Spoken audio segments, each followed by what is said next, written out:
Hey, what's going on, everybody? My name is Mike. And I'm Tyler. And this is the Bonsai Popcast, round 2. First one got fucked up because Tyler's been having mic problems, so he switched his mic. 5 minutes in, dude, we were having mic problems. This has been the week of mic issues, seriously. Yeah. Not Mike, my co-host here, but Mike is in microphone. Yeah, I'm doing okay. Yeah. But yeah, like we couldn't get a podcast recorded last week. We couldn't get any podcasts. Usually we do 2 a week. We do one for the patrons and then we do one for everybody. We couldn't get either one of them recorded. We've had patrons like on a tier where they listen to our podcast live and they got to see every folly that happened. And it's been a jam. It's been a time. But hopefully this will work out. I've been dying to fucking put out a podcast. We've been getting so much like love and support for the podcast, like even from people who aren't patrons and stuff. Like we'll get comments from people on Twitter and stuff. It's really, really cool. Like if you like the podcast, reach out to us because we love hearing from you. It's awesome. It's so cool to hear that people like us talking about the dumb shit that we talk about, and sometimes not dumb shit, but you know. Yeah, exactly. Like we're not the type of creators that don't talk back to people, you know what I mean? I'm sure that you have people that you've like tweeted at and then they just fucking ignored you. Like at the very least we will like your tweets and stuff like that. But anyway, This is a Bonsai Popcast. This is an anime and video games podcast, and from what we've been told, it is a non-pretentious podcast, so good for us.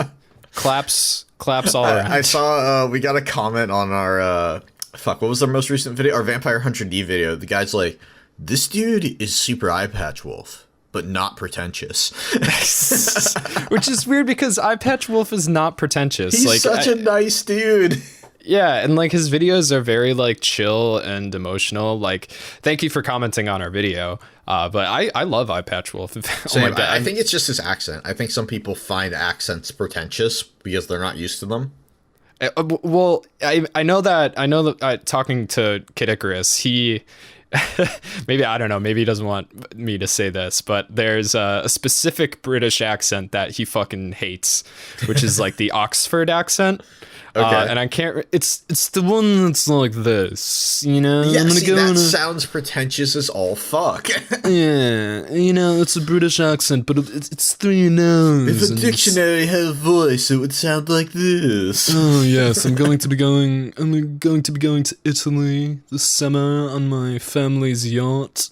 Have you been to Napa Valley this season? I hear it's just atrocious. On the holiday, it's going to be my holiday, but. Yeah, so anyway, we talk about video games and anime. We have a YouTube channel called Bonsai Pop. That's what this is spun off from. So anyway, what's up, Tyler? How you doing? Dude, I got notes. I got notes for how I'm doing. I wrote down things this week. I never write down anything. My parents have been trying for years to get me to make a schedule, and just to spite them, I've said no every single time, and then through my adult life, I've never written anything down. Have you started a dream journal? Yeah, I started a dream journal, but it's from podcast topics. And my first note is I can't do pork chop geometry. What the fuck does that? Yeah, so I wrote down possibly mean. I wrote down things as I was thinking of them, and then I came back to it a week later because we haven't been able to record. And I really liked my topic for that. So I made pork chops, right? I'm getting back into the keto swing of things. I'm getting back on my diet because I've gotten fat again. Thanks, COVID. It's all your fault. It's not my fault for not having any, ability to restrain myself. It's your fault for making the world suck. Are you still jumping rope? No. I stopped jumping rope like a month in, but I'm gonna get back to it. Here's the thing, right? With the jumping rope section, it got too hot. And when it gets too hot, I get too sweaty, so I stopped jumping rope. But that's the whole point of exercise. You're supposed to sweat. Yeah, but it's too hot. You know what I mean? Like 90 degrees, jumping rope 90 degrees, not going to do it. Jumping rope in 50 degrees, totally down to do that. Way better. All right. So I'm going to get back into that. But anyway, pork chop geometry. So I was making pork chops, and I was making this awesome pork chop recipe. I can give it to you. It has a really great, Parmesan heavy cream sauce with garlic and shit. It's amazing. And I was following the recipe. I was going to make 4 pork chops, and I started putting the pork chops into the pan, and I realized on my 3rd pork chop that I had no more room in my pan, and I hadn't considered this before making the pork chops. Okay. So I had this ready seasoned pork chop on the side of my dish that was not going to make it into the dish because my dish was not big enough. And then I wrote down pork chop geometry as a topic. And here we are talking about it. Here we are talking about it. Yeah. Well, so I can't fucking do the keto diet. Like, fuck that shit. But well, you also hate cooking, right? You don't cook at all. Well, that's actually not true anymore. So we got an Instapot. You're on the Instapot game. Yeah, and Instapot is fucking dope. Like, basically, you just put stuff in it and you press a button and it cooks in like 10 minutes. Yeah, and it's amazing. Yeah. So it's really been helping me because like I cooked as a job for like 3 or 4 years, and I fucking hate cooking now. I never want to cook ever. And it got to the point my girlfriend was getting really mad at me because I never cooked and she was always cooking. Mm-hmm. So she got an Instapot for her birthday, and you know, she has like dietary stuff that she has to follow because she has a kidney disease called Berger's disease anyway, or IgA nephropathy, whatever. It sucks. We're working through it, but anyway, so I like my diet is basically meat and cheese. In the morning I might have a bagel, and then each day I have like a bowl of rice, chicken, and vegetables, and like that's it. So it's good that you're spicing up your diet a little bit, it sounds like. Well, basically I'm just like getting lean protein and vegetables, and like, you know, my main grain is rice, you know, so it's like just it's very plain. I'm sure that like most people think that, but also it's like I don't fucking do anything, you know, so I got to be like really careful about what I eat or I'm gonna get fucking fat. And I don't love exercising, though. I think I'm gonna start doing push-ups because my chest is getting a little soft. You know what you know? Oh, dude, I know. I understand. My chest is 2 pillows squished together. It's 2 like it's 2 plushies that you can. Yeah, no, it's not quite there yet. But I'm getting. You're describing tits to me. They're not big enough to be tits. All right. That's fair. You know what I mean? But if I keep going down this path of saying, man, you know what would be great? Pizza, then I'm gonna get tits. So I'm switching course back to dieting because for those of you who don't know, I was like 200 pounds I think 2 years ago, and I was like, that's too heavy. I'm gonna not be that heavy. And then our friend Loxton was like, you should try this keto diet. I've been doing it and I lost 150 pounds. So I was like, holy shit, what do you do? And he's like, don't eat carbs or sugar. And I was like, okay, I'll try that. And then I lost 40 pounds. Yeah. And the reason that Loxton did it was because Loxton like almost died from diabetes. Like he was like hardcore hospitalized, and they were trying to give him all sorts of this, that, and the other thing. And he was like, fuck that, and did all the research himself because that's just Loxton. Like, you know, if you've ever watched his YouTube channel, Loxton in Noggin, like the dude's... He is a sleuth for knowledge. Yeah. That's one way to put it. I love him, but I do too. He dropped like a fuck ton of weight, and they were supposed to, I don't know how, he was supposed to take a ridiculous amount of insulin shots like a week for his diabetes, and ended up only having to take like 1 a month or something like that. So like 1 a week. I've talked to him more in depth about this because I've done the same diet that he constantly does still. And so he was I think he was around 300 pounds when that hospital. Yeah, he was very heavy when that hospitalization happened. And they were like, okay, you have diabetes now, so you're going to have to take insulin like every day, you know, and you're going to have to do this and that and the other. And he was like, I'm going to research everything I can possibly research about diabetes and figure out how I can make my life as comfortable and happy as possible. And he found out that the keto diet basically makes it so you have to take insulin very, very rarely. Like he takes it, it's supposed to once every day. It's like once every 2 weeks. Yeah. Which is a massive difference because the reason that you take insulin is basically to combat sugar in your body because your body can't process it, if I'm not mistaken. I don't have diabetes, so I'm not like super up to date on this stuff. Basically your pancreas says fuck you. And then, but it can't process that, essentially. Yeah, it's dead. Like, you basically killed your pancreas. Your pancreas is in the throes of death, so you have to be very careful with it. Right. So if you don't have the sugar that your pancreas can't process or your kidney can't process or whatever, you're fine for a lot longer. You still get carbs through like vegetables and stuff like that, but it's a much lower amount. It's also different, than eating Wonder Bread. Yes, it is also very, very different. Yeah. And then when your body doesn't have enough carbs, because the first thing that our bodies like to run on are carbs and sugar, which is basically the same thing when it gets to your stomach. Carbs turn into sugar in your stomach. So your body likes to run on that stuff first. It's the easiest to burn. So it burns that first. But if you don't have any of that in your system, or if you only have like 20 grams worth, you burn through that in a fucking hour. And then your body's like, fuck, what am I going to do for energy now? And the next easiest thing for it to burn is fat. So it starts burning off your fat. Yeah. But that's after you detox from sugar, which takes a long time. This isn't a diet that everybody can do. It really depends on your your own physicality and your own stuff. Like Devin couldn't do the keto diet. Mm-hmm. It depends on other dietary restrictions too. Like if you have to be gluten free and stuff, it becomes much harder. Stuff like that. If you have celiac disease or something like that. If you can't take in a lot of protein. Yeah. Like if you have any kind of kidney disease where you're like leaking protein, like forget about it. Mm-hmm. You can't do it.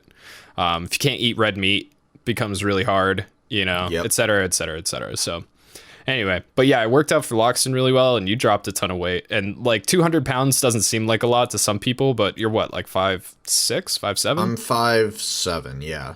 Yeah, so 200 pounds at 5'7" is I was pretty heavy for 5'7". I was being a little chonky. I'm not going to lie. Like, I was being a little bit of a chonkosaurus. And, well, you were also working at a bar. You were drinking, like beer. I also was drinking a lot.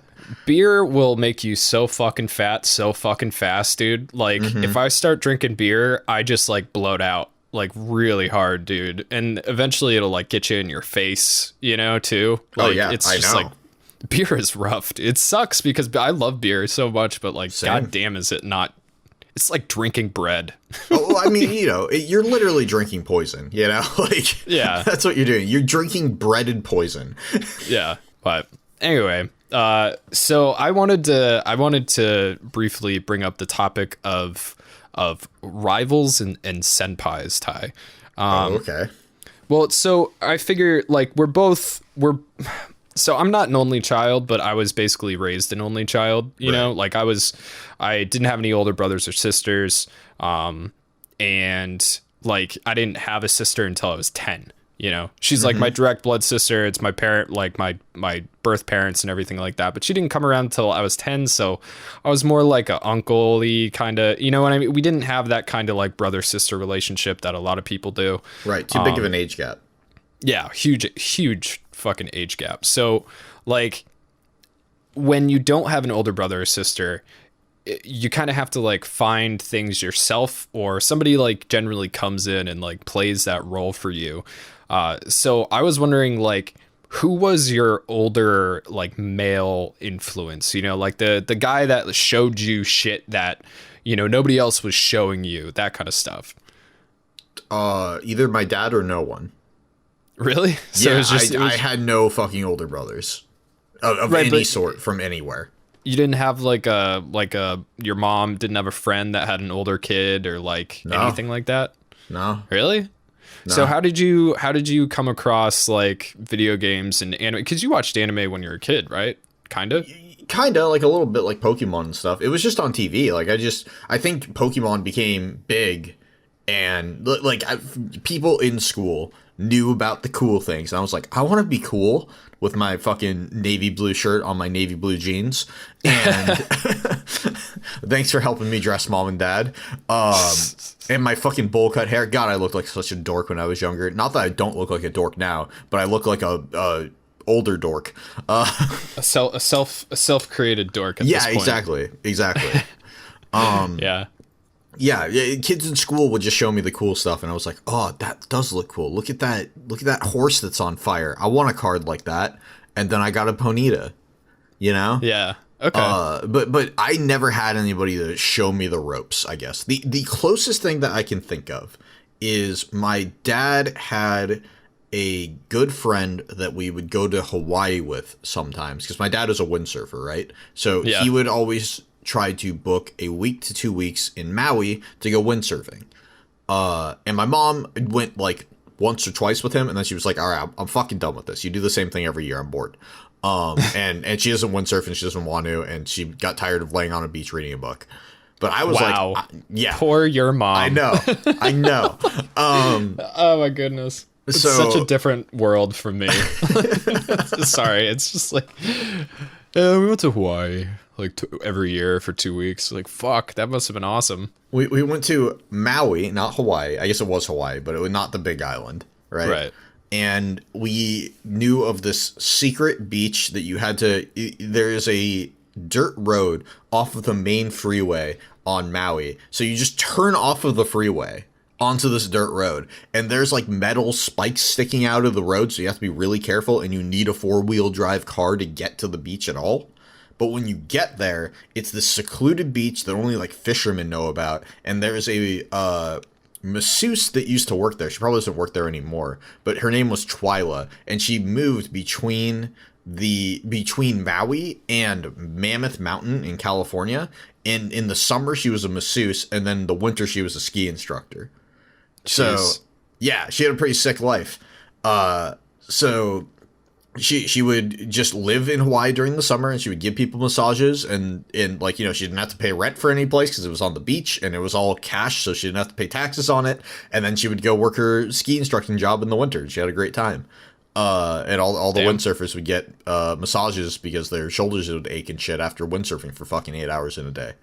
Yeah, and believe it or not, people, it is actually pretty easy to live life like that. Like, I had some friends that, like, close friends that I went to school. In fact, I talked about them. If you remember the story about how Chelsea did cocaine in Joey's room, Chelsea Callback. fucking yeah, Chelsea fucking she, as far as I know, she still like lives in Utah in the winter, and like just lives at a ski lodge and like teaches people, just works there. Yeah. Like, you can just work and live at a ski lodge. Yeah, you it's totally not hard can. to do. Yeah. So if that's something that sounds interesting to you and you're not held down by like 18,000 things, like, go fucking do it, dude. Go live your life. Yeah, it's something that I've considered because I was skiing since I was 2. So I skied for years and years and years. I haven't skied in a good long while now, but it's kind of like riding a bike. Yeah. You just sort of pick it back up again, and you're like, oh yeah, this is you know, pizza and French fries. So I considered doing that for a time, and then I didn't because YouTube. Yeah, exactly. But yeah. So you're this guy went with your dad. Yeah, so we had some family friends, and they had 2 older sons, and they would roughhouse a shitload at the beach. So, like, we would play games like The Floor is Lava, where we would throw, like, a bunch of boogie boards around on the beach, and you would try to wrestle each other off, Right. you know? And Yeah, it see, was like a that's like- Floor is Lava situation. That is the closest thing I can think of, is 2 weeks of a summer every summer or so. Right. Yeah, I mean, that's, you know, that's kind of what I'm talking about. Like, my first older influence was this kid named Kenny. I think I've briefly mentioned Kenny once or twice. You've Kenny, briefly mentioned Kenny, yeah. Kenny was interesting. So my mom and I moved to this town when I was 3 called North Adams, which is up in the mountains, up in the Berkshires. And it is like up in the mountain. Like, you have to take an hour-long drive up a fucking hill, like winding through all this like Native American territory and stuff like that to get there. And you know, it's a much nicer town now, but it's always been a college town, so it's just like this college in the mountains. And really weird place, really weird people. You know, mountain people are already kind of weird anyway, no offense, but like, this place was particularly weird. So this kid Kenny, I think he was like 3 or 4 years older than me. So, you know, from the time that I was 3 to like 6, he was kind of like my big brother, which is just terrible thinking back on it. But because he was a dick, dude. Like, he was a fucking asshole. Like, the kind of kid that, I mean, so he was super edgy, right? Like, he like smoked cigarettes you know, at like Ooh. 6 years old. Like like he had this fucking big red mullet, and he always wore like a jean vest and like jean shorts, you know, lots of denim and stuff. And he loved Spawn and Green Day. And like I remember, you know, he always had he was like the Sega kid, right? So he had Sega Genesis, and when I went over his house, I would watch him play Sega Genesis because he wouldn't let me play. And this was like back in the he had a fucking black and white TV, right? So Nice. I didn't know that Sonic was blue, other than the fact that he was blue on the cartridge. Right, Because I was about to say. yeah, we played Sonic and Knuckles on fucking black and white, like Tasmania, all those games. He also had some PC games like Quarks and stuff. He really liked playing Quarks. And then he got a PlayStation, obviously. So he had like Grand Theft Auto, like the first one, Ooh. you know? Yeah. So, and he showed Spicy. me Green Day. Yeah. And like he also ruined Barney for me. Wait, how? I'm not sure. How? Okay. So Barney was my favorite show when I was a kid, and Kenny was over my house one day, and I was watching Barney, and Kenny comes up to me and he like gets real close to my ear and he's like, "Barney's a fucking faggot." I was like, and I didn't know what that meant. You know what I meant? But you know what I mean? But like, I know that like, I could tell by his tone of voice that it was, you know, supposed to be taken as a bad thing, and it made me cry. And I ran upstairs, and my mom was like, "What's wrong?" And I was like, "Kenny said Barney's a faggot." Like, so my mom goes and tells Kenny's mom, and then Kenny's mom bare ass spanks his ass like right in the fucking living room. Dude, Kenny got bare ass spanked so much, dude. Like Debbie would fucking pull down this kid's pants and smack his ass so Wait, his fucking mom's hard. name was Debbie? Yeah. That's so amazing. Yeah, dude. Dude, Debbie would fucking beat this kid's ass all the time, and it didn't stop him from doing anything. Like, I remember he taught me how to flip people off, right? So he's like, "All right, go, like, you guys stick up your middle finger like this. Now go show your mom." And I'd be like, "Mom, check it out." And then Kenny would be, you could hear him like squealing and laughing in the other room. And then his mom would beat his ass. And then like, Dude, he probably got hardened to it. He's probably like, "I can take this, no problem." dude, he loved it. I think he just fucking loved it, man. Like he was just such a fucking punk, dude. Like, and he was 6, man. He was like 6, 7, 8, 9, 10 years old. And like, I remember he got Pokemon Yellow version before I did. And I was like, "Kenny, can I watch? Can I watch?" And he was like, "No." And he just keep like kicking me, you know, like he was like pushing me away with his feet. And he had an older brother, Chris. So we used to wrestle all the time. And like, they were wicked into Spawn and shit like that. And like the Offspring. So that's where I like heard all that music first. And then obviously I had my Uncle Carl as I got older, who was like my buddy, you know, and he showed me all like horror movies and like old horror movies and stuff, and really got me into music and skateboarding. So Yeah, man, I didn't have fucking anything like that. I'm not gonna lie. You know, like my life has sort of had like two in particular paths. The you know, middle class or to middle upper class white Jewish bubble. And then the soccer scholarship bubble, and they kind of combine a lot of the time anyway, you know.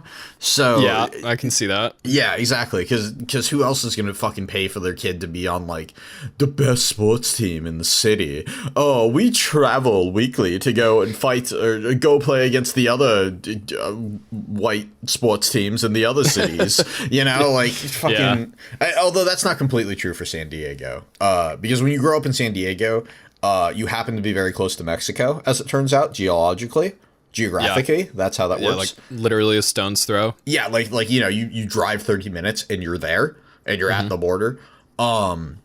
So there were two types of soccer teams in San Diego. You had the rich white teams and you had the poor Mexican teams. And they Right. were about evenly matched in terms of skill. Oh, I And believe it, dude. Some of the skill was natural, and that was the poor Mexican teams, and some of the skill was bought and trained, and that was the rich white teams. That must have been so annoying. Like, Well, it's interesting because I played on both teams. oh, okay. I actually had the experience. There is a team called the what are they called? Is it the San Diego Surf? I think it's the San Diego Surf. And they're considered to be, or at least they were considered to be, the best club in San Diego. And I played for them for years. I played for their B team, and then I got kicked off of their B team because the coach hated me. And then I had my own protagonist success story where I went to a different team and like trained for 2 years, and then came back onto their A team. Nice. Yeah, and like the music was going in the background. It was great. But after that team started like going downhill a little bit, I ended up going to another team that was, I would say, at least 80 to 85% Mexican, and they spoke a lot of Spanish and stuff. And I knew a little bit of Spanish. Right. Well, I mean, as you grew up there, you should know some Spanish. Right. So I could like kind of communicate, and there was like, I think, one other Jewish kid on the team, so that was cool.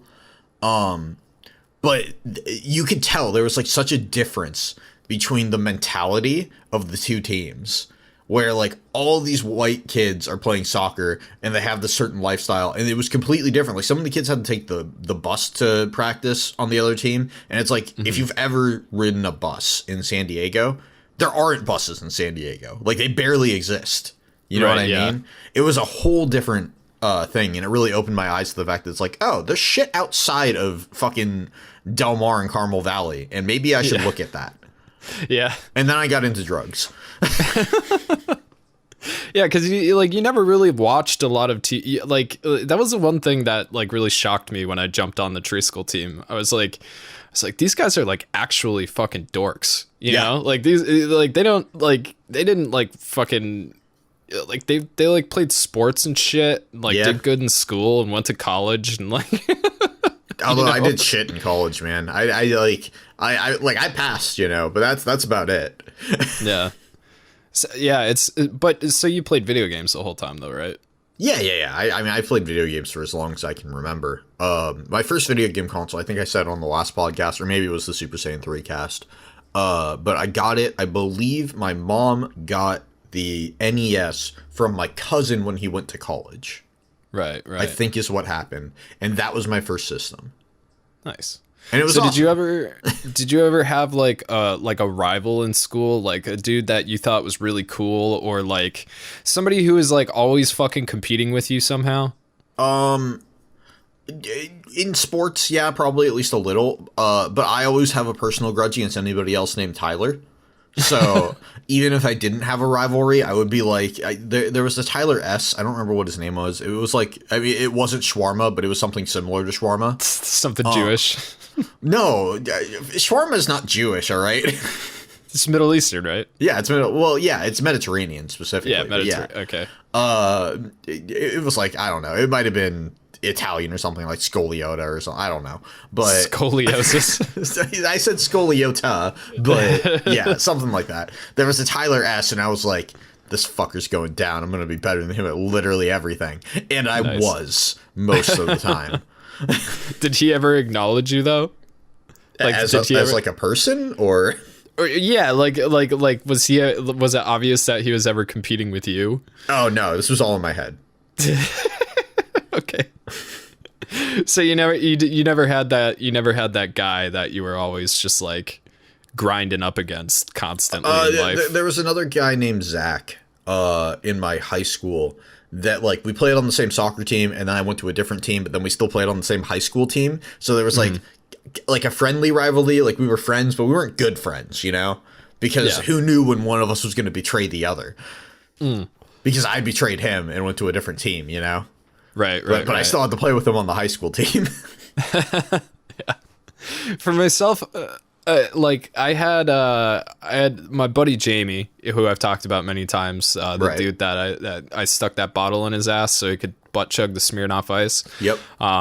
He and I were always like competitive, not in a way where it was like we were like best buds, but also competitive, in a way that's like yeah, like I think we were both jealous of each other, like in a way, you know what I mean? Like, God, he's got it so good right now. Look at this fucker. He's so beautiful and perfect. I just want to French him, like that sort of thing, or more like Jamie was good at this and I was good at that, and like we were both jealous of the things that each other were good at. I see.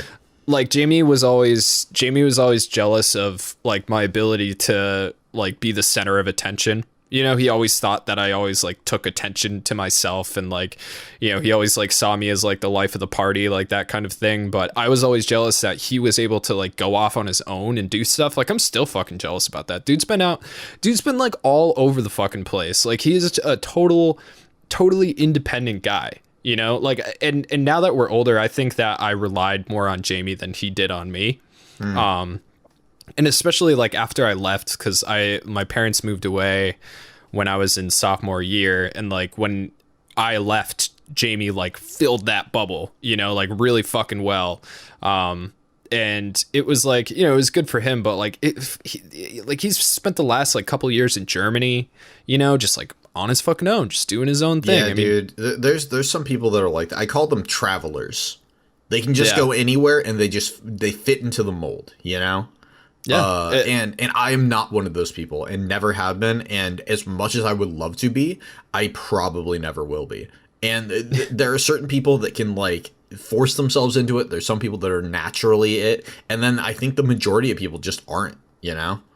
Yeah. I mean, I personally, I would love to be able to do that. It's just like I mean, obviously I have I'm engaged now, we're getting married and stuff like that. So I'm tied to another person. So I can't just go off and do whatever the fuck I want. Right. And like same for me, basically. I mean, I'm not engaged, but might as well be, except for we're not getting married. Yeah, exactly. You know, and like, so once you do that, you have another person's like life on your hands. You can't just like take a year and go to fucking Germany or something like that. Though yeah. I have talked to her about like me taking a year and going to Japan and just sitting in a fucking Zen temple. But my girlfriend is totally down to move to Japan. Yeah. Yeah. Oh, she'll go. Absolutely. Interesting. Heartbeat. Apparently Korea is really good for like medical stuff. Oh, that's interesting. Surprise, surprise. I know. But anyway, so yeah, there was Jamie, and then I guess like if I had like a rival that I didn't like, there's this dude named Rat, who like that was his nickname. We all had nicknames except for me. I was Pixley. Everybody just called me Pixley because I guess my last name is just good enough to be a good fucking nickname. It's a solid name altogether, you know. Thanks. It always annoyed me. Like my last name always annoyed me because everybody. Well, the other problem is that my first name is Michael, or Mike, so it's like fucking. When you are a Mike, because there are so many Mikes, everybody just calls you by your last name anyway. Yeah. So it sucks. But anyway, so Rat was an interesting guy. Like we never really liked each other, you know. He was kind of a dick to me when we were kids, and then like, you know, I don't know, something about my existence kind of pissed him off, and then I never really liked him that much. Like I was a skateboarder, he did BMX, like I was into punk, he was into metal. You know, we were like really different people. We looked really different, but for some reason the same girls were attracted to us. So we were always kind of like battling over chicks a little bit, and like, you know, his girlfriend would like dump him and then try and go after me, and then vice versa. And it was like we just always pissed each other off. You know, like we never got into a fight. Like it never came to a straight fist fight, but he was always kind of like just grinding my fucking gears, and you know, like those were my rivals. But Jamie was definitely important to me in my life and shit like that. Like, yeah, he was trying to find him so that he can come to the wedding. That's true. Yeah, it's been difficult. Well, like, you know, he's in Germany, so I can't just fucking like call him up. Yeah, it's hard when you're in another country because cell phones work differently and shit. So it's ridiculous. But anyway, have you tried? Do you have his number? I don't know anymore. You know, that's the thing. It's like it's been since we've started this YouTube thing. It's like it's been so long since I've talked to anybody or hung out with anybody. You know, like I just don't have fucking time for anybody in my life that's not in my immediate family or, you know, on the internet. So it's just been a really long time. No, I hear you, man. I mean, like I hung out with a friend a couple weeks ago who moved. So it was the last time I was seeing him for the very long foreseeable future, you know? Yeah. And that was the first time I had hung out with somebody since COVID. No, I had some other friends that needed a place to stay in a road trip. So about a month and a half to 2 months ago, I saw somebody, and then like 2 weeks ago, I saw somebody, and that's been it since March, February. Yeah. I don't know, since whenever we last saw each other, I think. Yeah. I mean, not counting the times that you and I have seen each other, and roommates that I've had, I haven't gone out with people since like 2016, I don't think. Well, now I went out a couple times with my old roommate and a friend from high school. But besides that, like the last time I really went out was my buddy Jared's birthday, like fucking like 6 years ago. Like I just haven't fucking done shit. You know, like every once in a while we'll go out before, you know, the fucking virus struck. The virus. We go out with Devin's sister, you know, but again, it's like family. So it's, I'm just a loser. It's really what it comes down to. Dude, I feel that. Me too. Speaking of being a loser, let's talk about your anime week, Tyler. How did it go? Oh man, what did I watch this week? Did I fucking watch anything this week? It's been 2 weeks, man. You had to have watched something. You don't know that. New season started. That's when I fall off the map. I see. Yeah, whenever a new season starts, I typically fall off the map for like 2 to 3 weeks, and I'm like, right, I should be watching things, and then I jump back onto it. I don't think I have watched anything.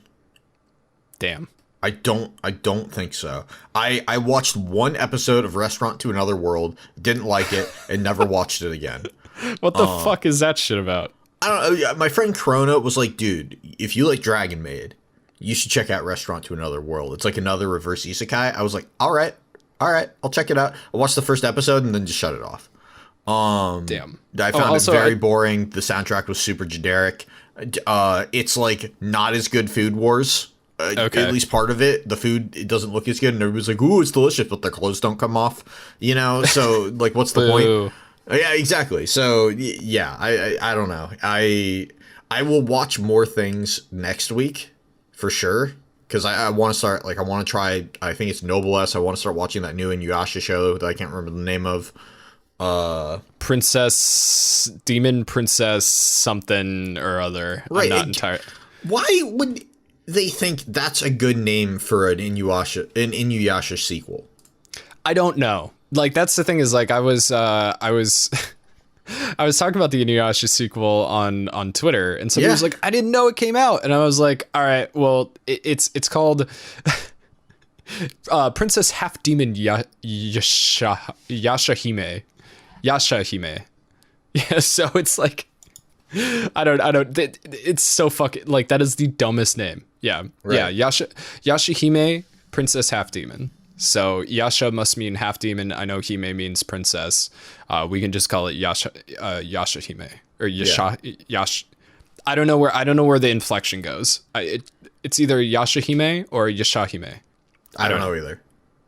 If you don't know, I definitely don't know. Yeah. Well, seeing as Inuyasha, the inflection is on ya, it's probably Yashahime. Yeah, probably. But we don't. That's fucking what. know.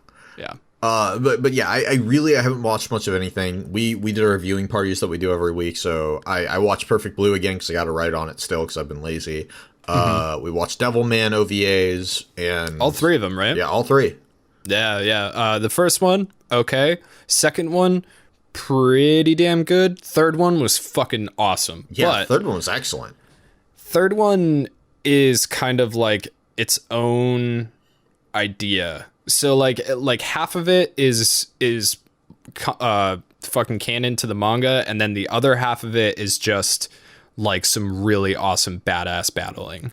That is like kind of alludes to some parts in the manga. Like the manga's weird, right? You have Devilman, and then you have Shin Devilman, and Devilman is the complete story of Akira Fudo becoming Devilman, going all the way to the end of, you know, the world, basically. And then Shin Devilman, which came out much later, happens in between when the humans find out about the demons and the destruction of Miki, right? So, like, So I have both Devilman collections, the classic collections 1 and 2. So they stuck Shin Devilman in there. So Shin Devilman is like it comes out of fucking nowhere, right? Like all of a sudden Ryu and Akira are like going through time. Yep. Right? So they're like, so the demons are trying to change things in history to like lead to like their more optimal future. So I think the first issue of Shin Devilman is like Joan of Arc, you know? So like they go back to Joan of Arc and like the demons are trying to like fucking I don't know, they're trying to fuck up the 100-Year War basically by getting rid of Joan of Arc, and they save her. But then the second one is about like Hitler's origin story and why he hates Jews. And the way they drew the Jews, dude, way that it, like the nose, man, was so fucking intense. And basically what happened is like, oh my god, like one of the like it's at this time where like Hitler is an artist, and they're just calling him Adolf, but it's like it's so obvious that he was Hitler, and then at the end they reveal that it's Adolf Hitler, but like fucking wow, big surprise, huge reveal. Yeah, so Hitler is an artist and he's being managed by a Jewish man who is like all about money. It's so fucking, no. It's so yeah.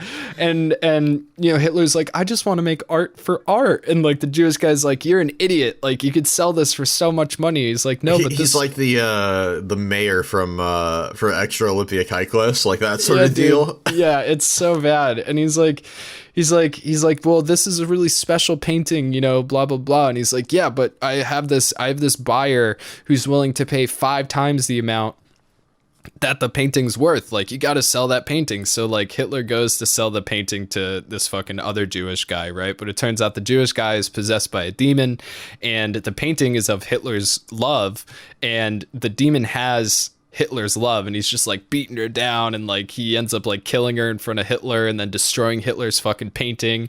And then Hitler's like, I will dedicate the rest of my life to eradicating all Jews on the planet. Oh god. It's so fucking, and that's when I was like, you know what, I don't know if I need to read all of Shin Devilman. Yeah. Because it's like these one-off adventures. I was like agape, dude.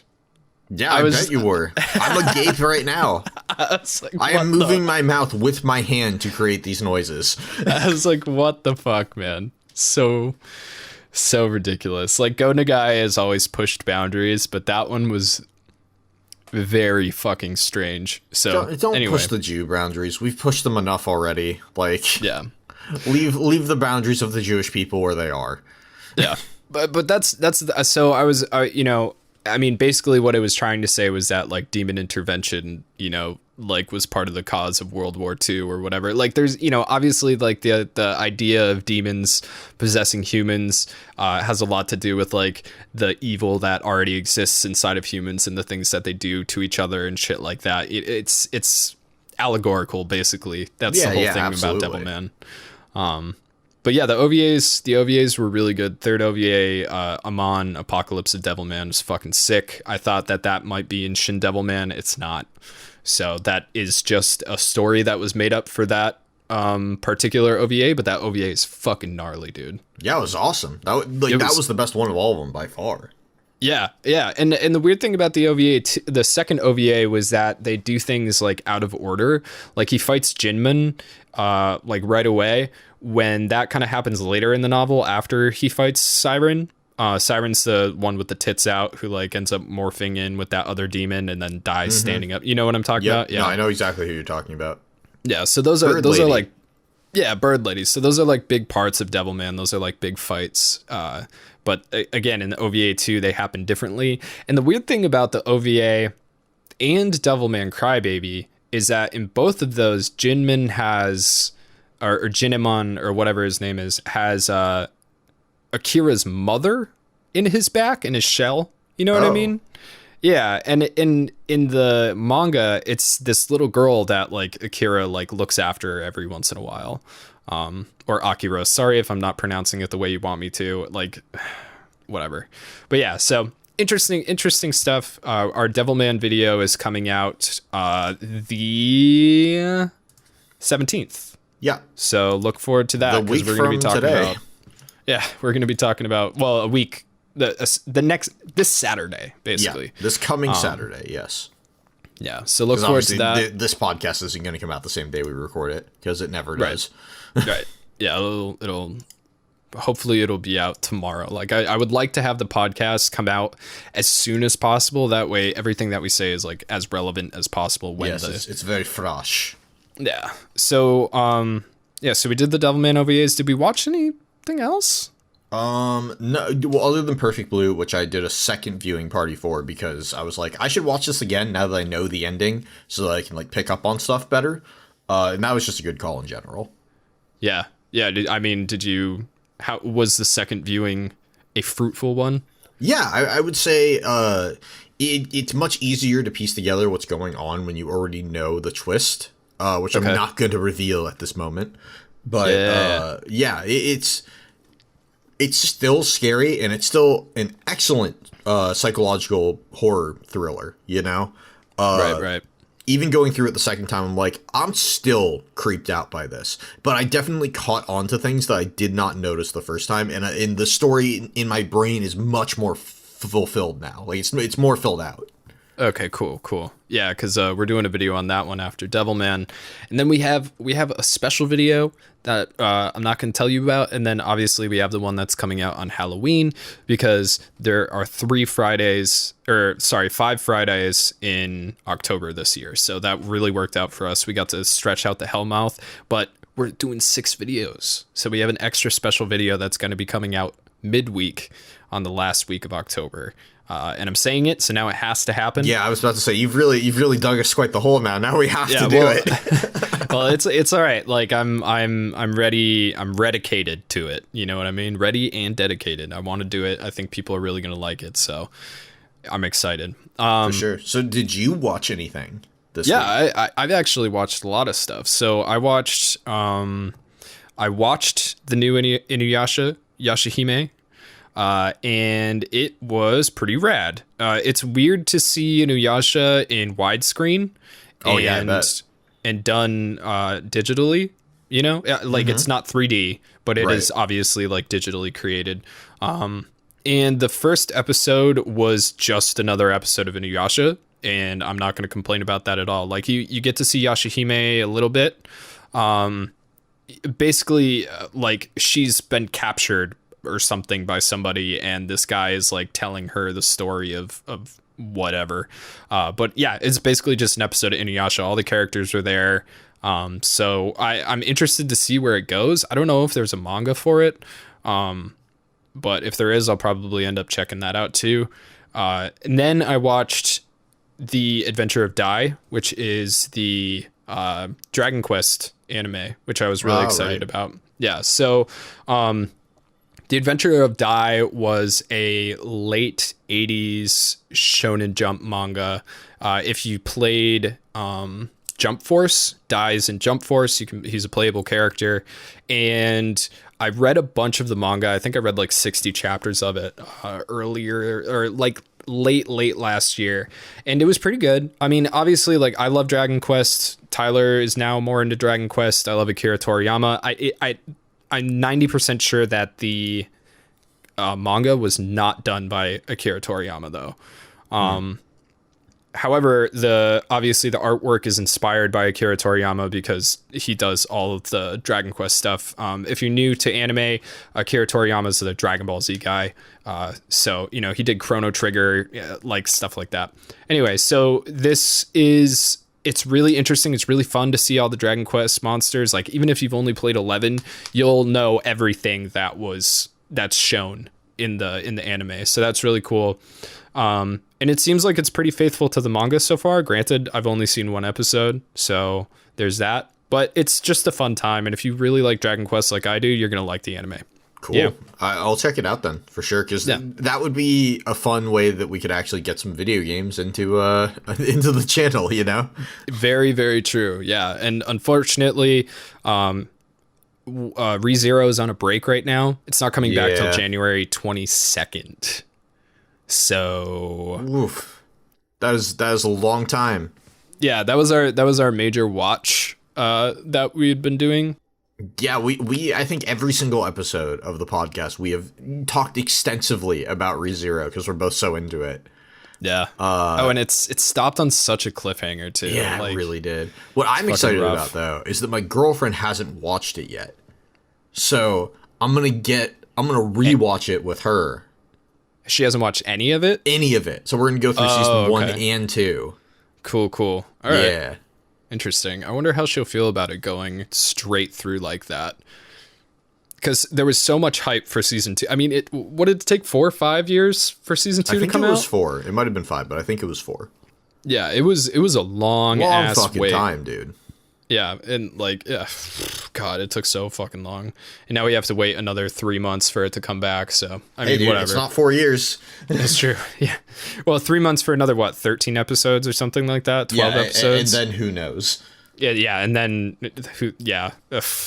rough. But yeah, so, other stuff to fill the time. I started watching...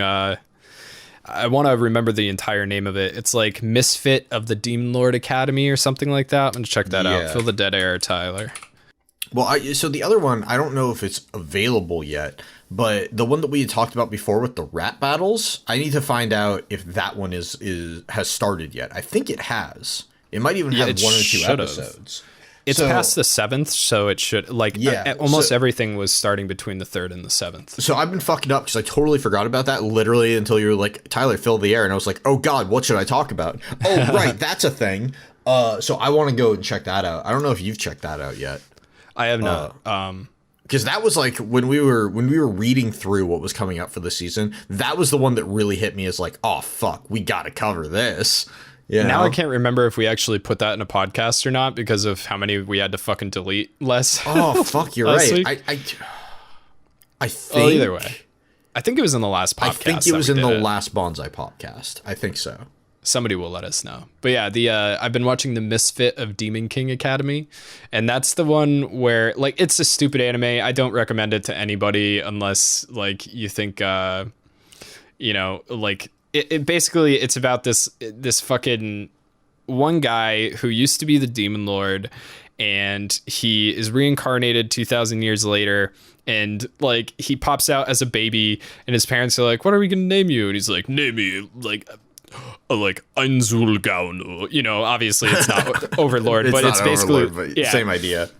And then he grows into he's fully grown, ready to be in high school in like a month. And then he shows up to the high school and like challenges like the strongest fucking guy there. And like this guy makes One Punch Man look like a bitch. Like that's my best awesome. way of describing it. It sounds so fun. But it's not as cool. It's not as good as One Punch Man. You know what I mean? It's definitely cool. It's definitely a funny anime. There's definitely waifus in it. It might even be a harem style. I haven't really gotten that far into it, but it's more for the lulz than One Punch Man. Yes. Because One Punch Man is funny, but it's also high quality shit that has a good story with like actual characters and shit. This sounds more like it's just like, here's a good laugh. Yeah, cheesy popcorn anime, but I like cheesy popcorn anime. So it's like, for instance, he's fighting the top student at the school, right? So she builds this magical castle that's huge, like think the size of fucking Disneyland, right? Right. So, and then she fortifies it with a bunch of magical shields. And, like all the kids who are with her are like, oh my God, this is a bet. They're doing that shonen battle thing where they're like explaining everything that's happening. Mm-hmm. Yeah, basically what One Punch Man does with the villains. Yeah, exactly. And then the guy, she's like, there's no magic that can break this thing. And he's like, well, you forgot about my strength. And, so he shoves his hand through this magical fucking barrier and into the wall of this giant castle and lifts it all the way out of the ground and hucks it like 3 miles. It's ridiculous. Like there's no stopping this dude. So it's a fun watch. I've checked out, some other things, and just because our podcast listeners are the coolest people, I've been reading and watching Bleach. So wow, you are such a trooper.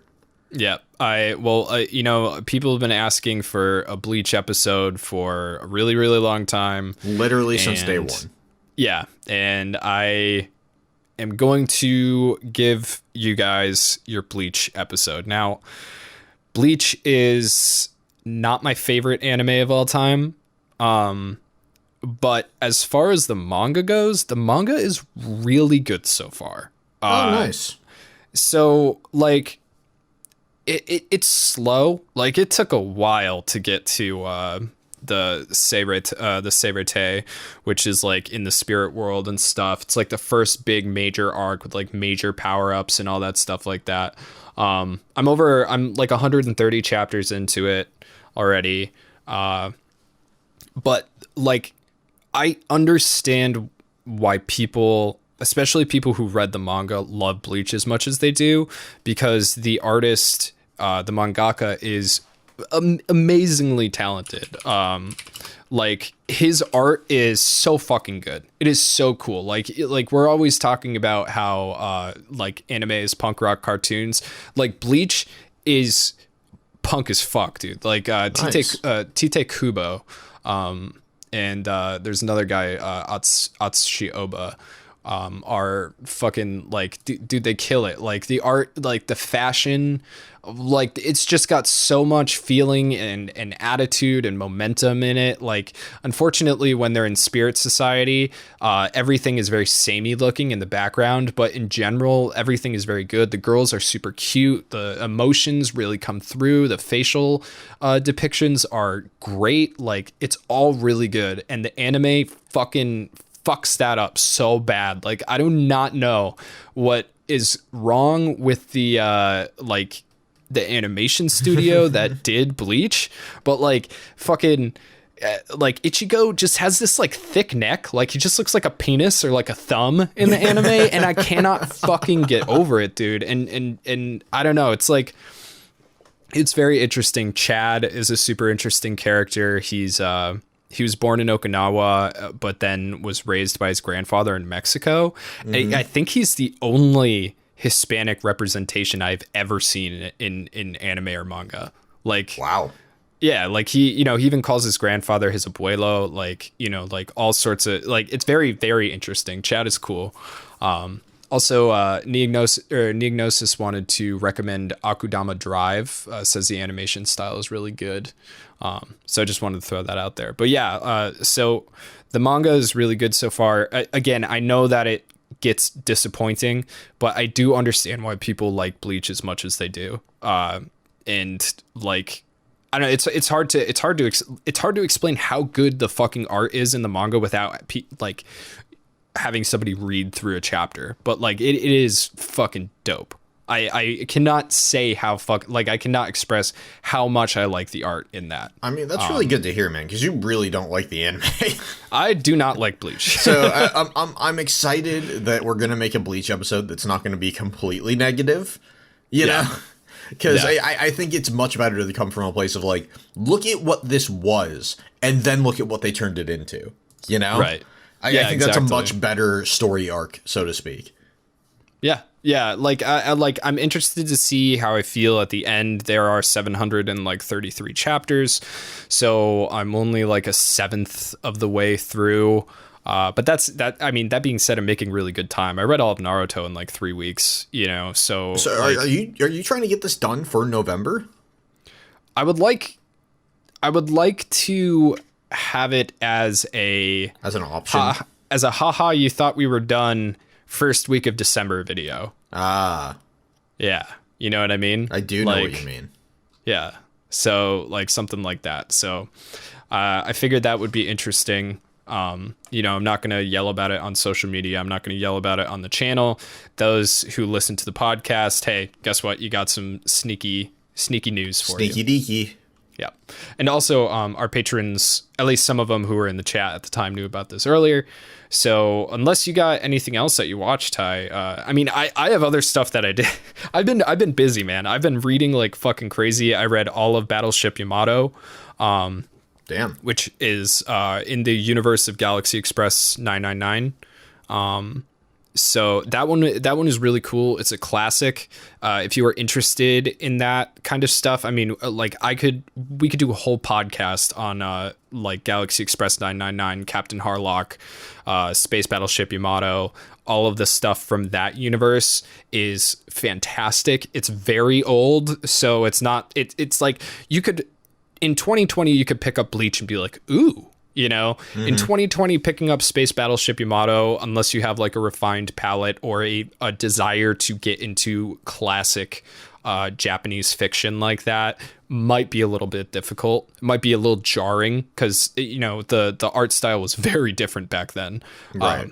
But goddamn, Space Battleship Yamato is like really fucking good. And then I also... Oh, what were you gonna say? I was just gonna say I haven't watched anything else, but there's reasons for that we'll get to in the next section. Okay, cool. Yeah. But yeah, I also read all of Clover. There's this manga called Clover. I think there might be an anime. I can check that right now. But Clover was really fucking weird. Like weird good or just like weird like huh? Weird. Yeah, looks no Black Clover. Let me see. It doesn't look like there is an anime. So it might just be only media. Yeah, that's it.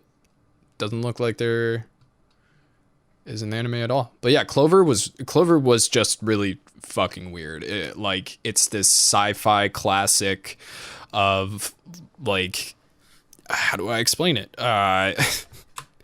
Basically, the one thing that I can say about Clover, if you're interested in it, is that it is good. There is a collector's edition that's out right now that has all of it in it, and it's not expensive. It's like $30. Ooh, that's cheap for a collector's edition of anything. It's thick. It's as thick as the Berserk Deluxe editions. Ooh, that's like 2 C's thick. Yeah, and it's a big boy too. It's like tall. The pictures are glossy, and like the manga artist for that really, in my mind, like redefined the way that you can shape a page.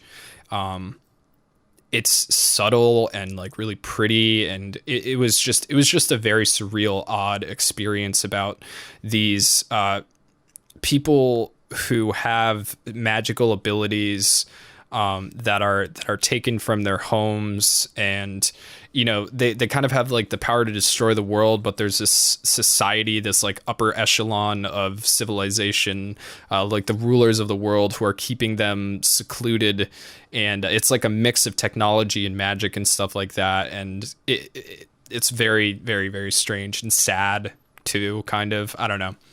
Fucking weird as fuck. And then I started reading Dororo. Right. Yeah. Which you did mention on Twitter. Yeah, that one is fucking sick.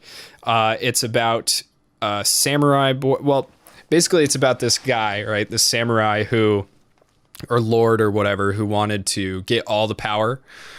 So he made a pact with the 42 demons to give them his firstborn son. So, right, his son gets born, and then the demons each take a part of the boy. So like somebody just has a nose? Yeah. So like this kid, I believe his name's Hashimaru. Hashimaru is the samurai, right? Fucking, I'm pretty sure that's what it is. Anyway, so this kid is born without eyes. He's born without ears. He's born without a tongue. Like it's like he's got no legs. Take the dick? I imagine somebody probably took his dick. Okay. I haven't gotten to that part yet, but Hyakimaru, that's the name of the main character, and then Dororo is his little companion. But anyway, so yeah, like this, like they show the baby, right? So basically the Lord is like, we'll throw him in the river, blah blah blah. So his mother actually puts him in a basket and sends him down the river, and he's picked up by a doctor, right? And then like a little ways in, the doctor starts hearing the baby talking to him in his head, right? But it's just this like, it's like a baby with like a torso and a head, and that's it. So he has these two like empty eye sockets and like a circle for a mouth and no nose and like holes where his ears would be. It's fucking like a scary little looking thing, dude. It sounds like terrifying. It looks like an alien. Yeah, or like a little ghost doll, you know what I mean? It's fucking crazy. Yeah. And then Neognosis says so like the doctor gives him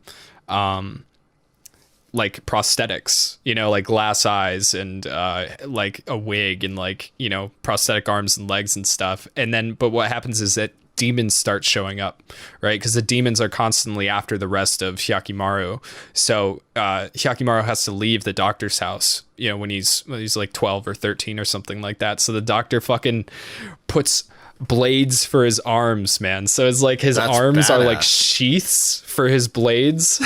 So like he just like takes his fucking arms off. He's just got two sword arms. Like it's really weird. But it's fucking cool.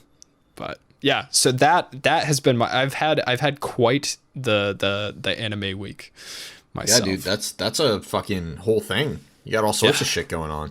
Goddamn. I've been reading like crazy. So anyway, good for you, man. Next thing up is like Patreon, right? Yeah.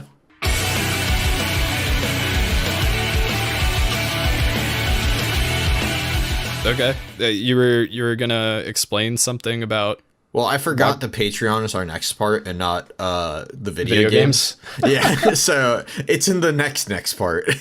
It's all good. So I'm gonna keep the Patreon thing short right now. Basically, well, right now we have 3 people in here with us that are listening. We had 5. Kit and Bus just went, but basically the way that we survive is through Patreon. That is what pays the bills. That's what keeps the podcast alive. That's what pays for the bandwidth for the podcast. And that's what keeps food in our stomachs. So if you guys like the podcast, if you guys like the YouTube channel, if you want more of this, please consider joining the Patreon.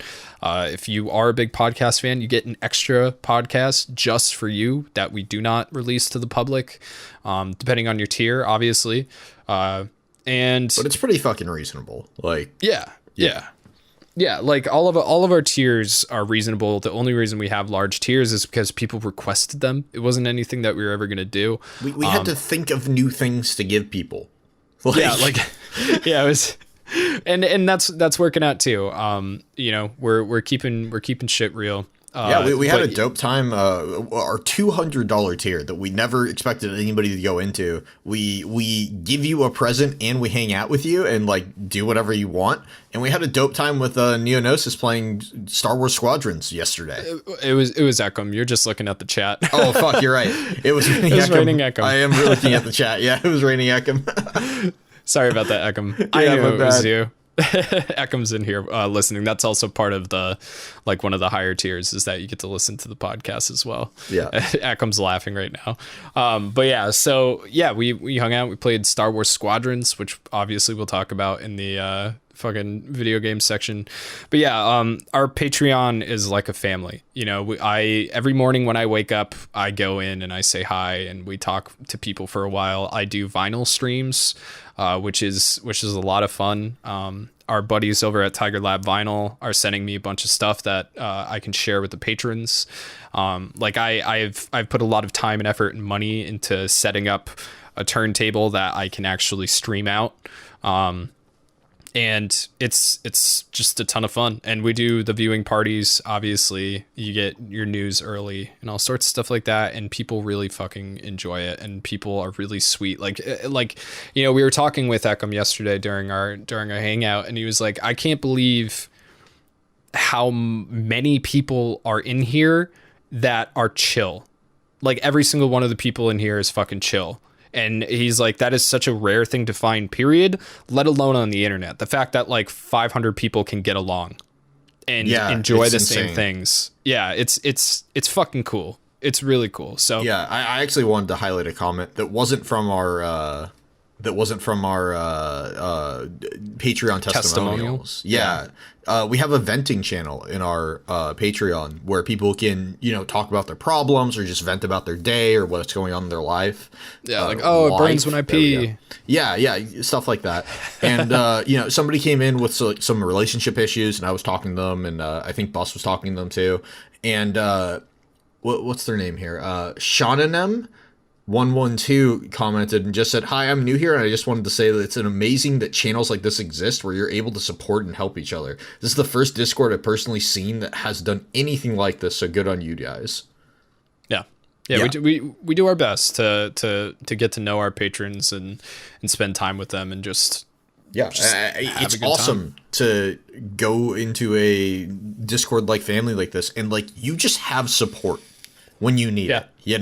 If shit is going down in your life, you have people to talk to, you have people who will listen, and especially with COVID right now, it's been really helpful for a lot of people, I think, including us.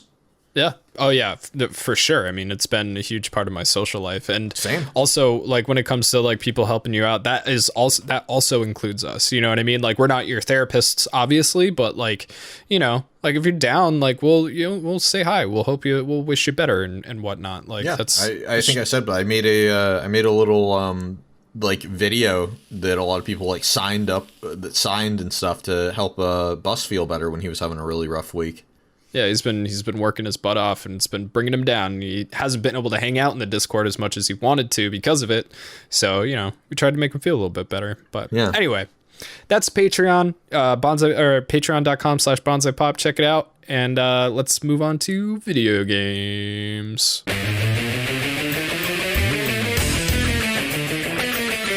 All right, Tyler. Yeah. What you been playing? So here's the problem, right? Here's why I haven't watched anything. It's because I can't stop playing Hades. And, it has taken over my life. It's taken over my mind. The bow is amazing and super OP, and I love it. Most roguelikes, right? When you go into a roguelike, you're like, all right, I'm going to be playing the same thing. It's procedurally generated, whatever, Mm-hmm. In this game, the fact that you start over all the time is built into the plot. There is a plot that actually makes sense with the gameplay and continues as you get further and further. And it's so brilliantly done, and I fucking love it. Nice. Maybe I'll have to check it out because I would recommend it. I really, really like it. It's not like the type of roguelikes where it's you start with nothing, then you pick up stuff along the way. You can. You do start out with almost nothing. You start out with a sword and that's it. But you essentially get this arsenal of weapons that you can choose from. And you will always be able to start with one of those weapons. So you can start with whatever weapon you want, whatever your favorite one is. And then there are trinkets that you can find to make sure that you get other things that you really want. You can really sort of customize it the way that you want as you play through it and get more and more stuff. And the story is super intriguing, especially if you like Greek mythology, which I love. I'm okay with Greek mythology. I've always liked Norse, and I really like the Norse mythology. If you haven't played God of War yet on the PS4, Tyler. Oh, I have. Oh, you did? Oh, yeah. Did you beat it? Yeah.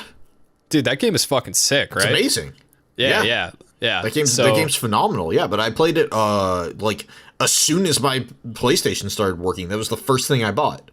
Oh, God nice. of War. Yeah. Dude, that game is so fucking. Oh god, that game is so fucking good. The original God of Wars were all right. They were more like Bayonetta kind of hack and slashes, but this one was fucking.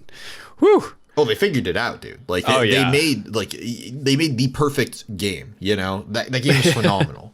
Yeah, but I've liked that, and obviously Chinese and Japanese mythology is really interesting. They don't do enough Hindu shit. It would be interesting to play a game with a ton of Hindu mythology. That would be really interesting. Yeah. But yeah, if you like Greek mythology at all, Hades is a phenomenal game. It's really fun. It feels really fair and really good, and it will take you a while to beat it and to get through it, and then when you do, you're like, oh fuck, I gotta keep going, and then it gets harder, and then it gets more difficult, and then I'm not gonna spoil anything, but you get to choose how it gets harder, which is really cool. Interesting. Yeah. Yeah, I've been hearing good things about that game all over the internet. In fact, one YouTuber that I like quite a bit, Super Bunny Hop, Papa George, he rarely uploads anymore, at all. Like, I believe he might have used to be a part of Hidden Block. I'm not entirely really? sure. Okay. Yeah. I might be wrong about that, so, don't quote me on it. But anyway, Super Bunny Hop came out of the woodwork to do a video on the Hades. Yeah. So I would recommend it, man. I would really recommend it. It's phenomenally done. The artwork is great. It's like an isotropic viewpoint, so you got like this like sort of like above but like tilted angle to isometric everything. top down. Isometric, yes. Yeah, isometric. That's what isotopic. It's you can see it at the molecular level. Exactly. So it's got that view. The artwork is just great. The voice acting is like phenomenal, and it's all devs. They didn't hire anyone. Right. So I'm like amazed at how good the voice acting is for it. Nice. But yeah, would definitely support if you like roguelikes at all, or if you just like Greek mythology, I would check out that game. My girlfriend, who streams basically daily, has basically become a Hades streamer. And it sucks, because that means that I can't play it when I wake up. Oh, so you're playing it on PC? No, I'm playing it on Switch. Oh yeah, you guys share Switch. That's right. I forgot about that. But she owns it on PC, and then when she gets her new tower in, she's going to switch to doing it on PC, because she's been having issues with her old one, and it just can't handle it all right now. Right. And then I'll be able to play it while she's playing it, and then I'll stop watching her streams while living vicariously through her play. And getting mad that she's not using the bow. The bow is the best weapon. Use the bow. Everybody who's like, shield, fuck the shield. I mean, I get it. The shield can be good. Use the fucking bow. The bow is the best weapon in the game. So is it on all platforms? It is. I mean, I believe so. It's on Steam and it's on Switch, so I would assume it's also on Xbox and PS4. Yeah. So, I mean, I like I said, I might check it out. It sounds interesting. I'm not a big roguelike guy. If you wanted, I could get my girlfriend to give you her login stuff again. You could check it out that way. Nah, it's fine. I mean, I don't mind giving money to devs. It's not expensive, right? It's like $20. Yeah, I think it's $20. It might have been 25. I don't remember for sure. Which is cheap for a video game, especially one that seems to like take a lot of your time. So, you're going to get your money's worth out of that. You've been playing anything else? I've played Dark Souls. So I started playing Dark Souls 3. Okay. I don't own 2, but I've had 3 forever on my Xbox, so I rehooked up my Xbox. And that's what I've been playing in between the times that I can't play Hades because my girlfriend's streaming. Right. So you've been playing 3? Yeah. That's what. Okay. And that's like, it's weird because it feels wrong after playing Dark Souls 1 so much. Like Dark Souls 1 feels smoother to me. Feels smoother than Dark Souls 3? Yeah, even though I know it's not. But like the controls feel like there's input lag or something. I don't know, it just feels wrong. Interesting. I'm getting used to it though. Like I'm getting there. I've beaten the first boss. I think his name's Vord or Vort. I don't remember exactly. The like dog ice thing. That dude. Yeah. All right, okay. Dude, so getting to him is such a motherfucking bitch sometimes. Like, going down the fucking escalator and shit, and then, like, running past, like, there's, like, Black Knights and, like, all sorts of fucking shit in your way. Those big fat angel douchebags and, like... Yeah, I'm not gonna lie. I didn't have much problem getting to him. Beating him took me a good number of tries. I eventually ended up... I beat, like, the Swords Master or whatever outside of Firelink Shrine. And then I was able to summon him for the fight, and I beat him during that. Oh, I see. Yeah, dude, that's always a fun challenge is fighting the katana guy, like when you're level 1, trying to fucking take him out. I just kicked him off the ledge. Oh, nice. Yeah. You can do that, and then you like reload or something like that, and his shit's right there. Yep. Hell yeah. Are you gonna be a samurai? I'm considering my go-to weapon right now, and what it has been in Dark Souls in the past, is the halberd. I like the halberd's range. I like its long range like strong attack where it does a circle and you can like hit a lot of people. But in my last Dark Souls 1 playthrough, I went katana and I loved it. So I might be going katana in Dark Souls 3. I haven't decided yet. I haven't played in a few days. I need to get back into it. Nice. But katana builds are fun as fuck. I've never even tried. My go-to is always big boy. Like I just take the biggest weapon. Yeah, well, I always play as a girl. I make her as skinny as I possibly can. Same. And then I pick the biggest fucking ridiculous weapon and get to the point where I can one-hand it. I love doing that too. So in Dark Souls 1, right, on my main playthrough, I've played through it 3 times now. So I'm on New Game Plus, I think is what it is, because you have the regular game, then you have New Game, then you have New Game Plus. So yeah, I would be on New Game Plus. Yeah, okay. It goes up to like +7 or like +9. Yeah, I think it's something +6. ridiculous like that. Yeah, yeah, you can go crazy high with it. So the strongest raw weapon in Dark Souls, that like if you are just going for pure strength or pure damage, I believe it is the Demon Great Axe, and I can one-hand that weapon, and nice. I will smash people with it with my weak attack, and I'll do like 600 damage. Yeah, it just feels good. I was having some nights where I couldn't sleep, so I was listening to podcasts and I just had Dark Souls on and I was just like grinding souls, and I just put my summon sign in front of Ornstein and Smo with that Demon Great Axe. Nice. And like, you know, every like 15 minutes or a half hour or so, because nobody's fucking playing the game anymore, right? Yeah. And then the people who are playing, do they want to summon you? So I would get a summon every like 15 minutes to a half hour, sometimes more, but typically not. And I would just pull out this giant fucking great axe and just destroy them in like 5 hits. That's awesome. It was super fun. And like, I know I had some people that I was playing with that were like, whoa. Like you could just see them look at me as I was doing damage and like, holy fuck, I picked the right dude to summon. Have you checked out Vadi Video yet? Yeah, I've watched a lot of Vadi stuff.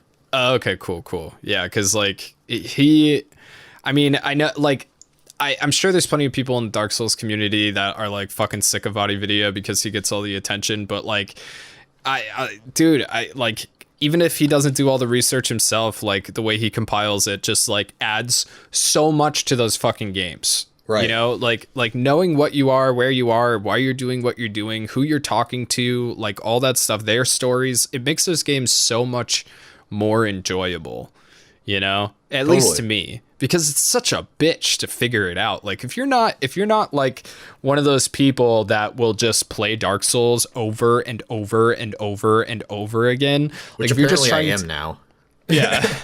But, well, I mean, not with Dark Souls 2, not with Dark Souls 3. You know what I mean? Like, you have to do that with every one of those games to figure out, like, each playthrough, you have to dedicate almost to a character and their story.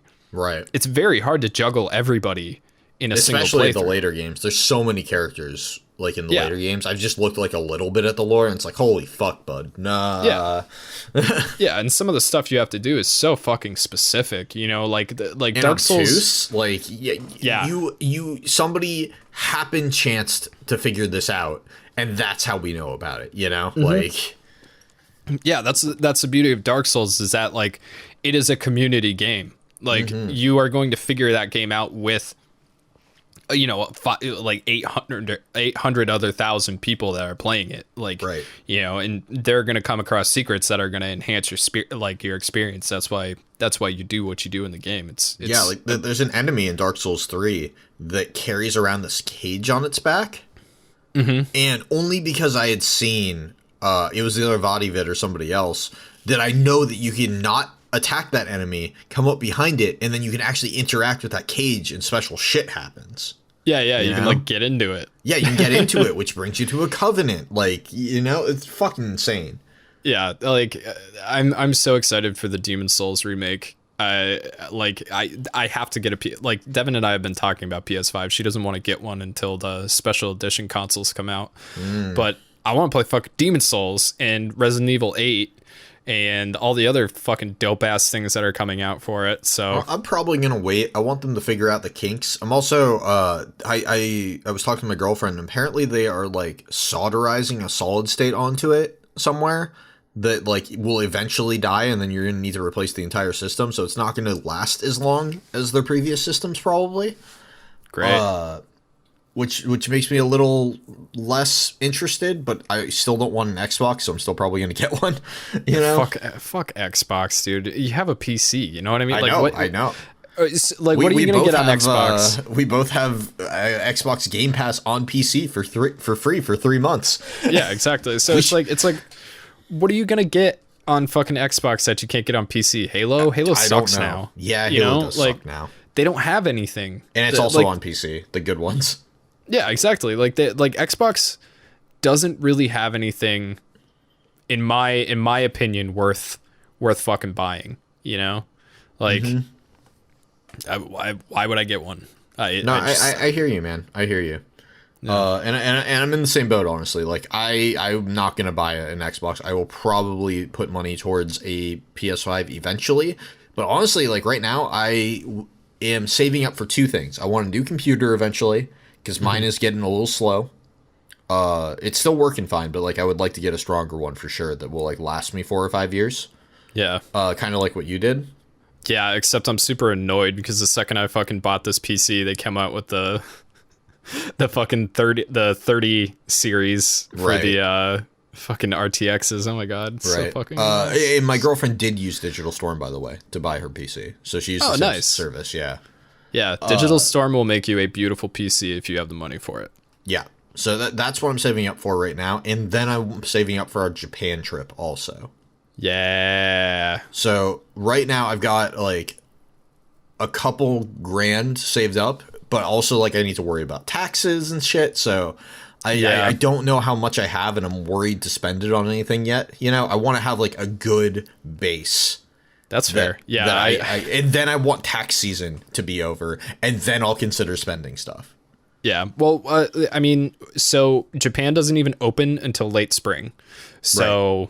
We have plenty of time to think about it and figure it out. Honestly, what I would like to do, and I don't know how you feel, but like I would like to go in spring, not necessarily this year, but maybe next year, but maybe 2022, when the virus will hopefully be like for sure gone. And then we can also hit like cherry blossom season, and then also like the Nintendo theme park will be open. Like all that stuff that I want to do is not going to be available. That's true. Yeah. Well, I mean, you know, we got to go specifically because we owe our patrons. We did hit our stretch goal, and we hit, you know, like we gotta get burn goal. Marks. We gotta get cigarette burns. Exactly. So, like, I mean, that's the thing, you know, like we'll have to see what's going on in spring. You know, I mean, according to Trump, the vaccine's coming like tomorrow. So yeah, we'll fucking see. Hey, I mean, dude, he fucking got over COVID in 2 days. Yeah. Okay. So, like. Also, you know that the vaccine is only going to be like 50% effective, if that, right? Yeah, yeah. I mean, yeah. It is what it is. Like I would much rather take our time, do it right, have the money that we need, and be careful about it. We are going to go for sure. We are going to send out bathwater, but we're going to do it safely. Yeah, exactly. Yeah, no COVID bathwater for you. Yeah, exactly. How fucking horrible would you feel if we went to Japan, we got bathwater, we came home, we sent it out, and then one of us had COVID? That is worst possible scenario. Yeah, it's a pretty bad scenario. Sending COVID bathwater to our top patrons. Oh my god. Alpha Sigma's listening to this podcast right now. We are not going to fuck you over, bro. Alpha Sigma says, yeah, guys, please don't rush it. Yeah, exactly. Anyway, so if you guys are interested in what we're talking about, check out our Patreon. Check out the tiers on our Patreon. You'll get it. But yeah, so, I mean, for me, as far as video games, I've been playing a lot of Star Wars Squadrons. Oh, yeah. I was going to mention that. And I also, just really quick, I started playing a little bit of Age of Empires 2. Oh, really? Oh, okay. Like an RTS? Yeah, well, I used to play it all the time as a kid, and it's on the Xbox Game Pass for PC, so I downloaded it. See, I fucking hate RTSs, dude. I do not have the mental, like too many things to focus on at one time. You know what I mean? Yeah, no, I hear you. But so here's the thing about Age of Empires, right? It is an RTS. I am horrible at RTSs. I am the worst at RTS. I have not met a person as bad at RTSs as I am. We should play together. Yeah, we can totally play together. Terrible, dude. But so here's what I like though, is that Age of Empires has campaigns, and in the campaigns you typically don't have to do anything but fight. Right. So like the campaigns are like, you get to play as like these you have these legendary characters that have like a shitload of health, and they regenerate health, and like they go around and like find armies, and then like the armies become yours, and then you take over towns and shit. And that part I really, really like. And it also just reminds me of my youth when I would like, it would be like 11 p.m. and I was supposed to be asleep at 10:30, and I would have my comforter over my my monitor so that I could play the game in my room without the light showing through my door. Yeah, dude, I used to do that shit. I used to have a floppy disk that had a like 50 demos on it or something like that of like all sorts of games. Like I mean there's a fucking demo for not Arkanoid, but something very Arkanoid like that I played all the time. And then there's a demo for Grand Theft Auto 1 and 2. So like I would play these like 2 missions of Grand Theft Auto 2 like over and over and over again on this fucking floppy disk, dude, that my parents didn't know I had, because I was always fucking grounded, so I couldn't do shit. So like yeah, and the PC was like, it was like a Windows like 95 or something, like whatever was before 98. So it was such a piece of shit. Anyway. I think there was a 97. I think Windows 97 was a thing. I don't know. I who knows? But it might have been 95. You never know. Yeah. Windows 95 was definitely a thing. Was it? Windows 95? Yeah. Oh, okay. Yeah, because I was like, before Windows 7. Yeah, there was Vista XP. Oh my God. I forgot about Windows XP. Dude, Windows XP was such a piece of fucking garbage, dude. Windows Me. Windows is still shit. Windows breaks shit all the time with their updates. I have an update right now that came up during this podcast that I'm afraid to actually do. Yeah, it was Windows 95 that I had in 2001. So that's pretty bad. Anyway, so Squadrons is out. Came out like last week, the week before. It is a Star Wars game that takes place in between Return of the Jedi and The Force Awakens, and it's like right after the Battle of Endor. So basically the New Republic is cleaning up the remnants of the Empire, and it doesn't really matter because the story mode is fucking it is what it is. I hope they add on to it, because basically what this game is if you ever played any of the Rogue Squadron games back in the day, it's very much like that, but also not, right? So Rogue Squadron is fucking sick. Like I know you don't really like pilot games that much. I don't like flight simulators. That being said, Rogue Squadron is a brilliant flight simulator, and I hate to give EA the credit. You know? Wait, Squadrons or Rogue Squadron? Squadrons. Oh, okay, all right. Star Wars Squadrons, the recent one that we played yesterday, is a brilliant flight simulator. It feels real. It's hard, like flying would be hard. It's good, you know? Like, it is a good fucking game. No doubt.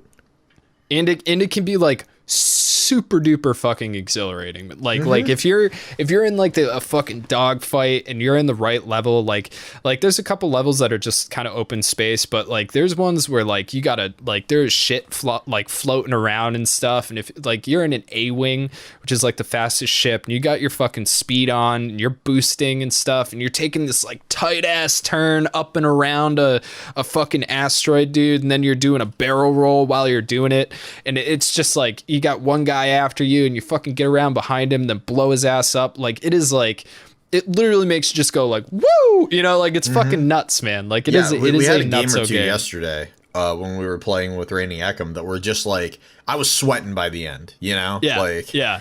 it was real. Yeah. And it's also, it's meant for VR, you know? So like, it's very fine. It's fun and great to play on like a regular PC screen. Like I've had no problems with it. But like I have an Oculus Quest coming in. It like when it launches, it will be sent to my house, and I'm so fucking hype to play that in because I don't know if you've checked it out, Tyler, but you can actually like press a button and look around inside your cockpit without turning your ship. Oh, no shit. Yeah, so like there, like you can look all the way behind you, you can look above, like so, like depending on what ship you're in, you have a better view of things.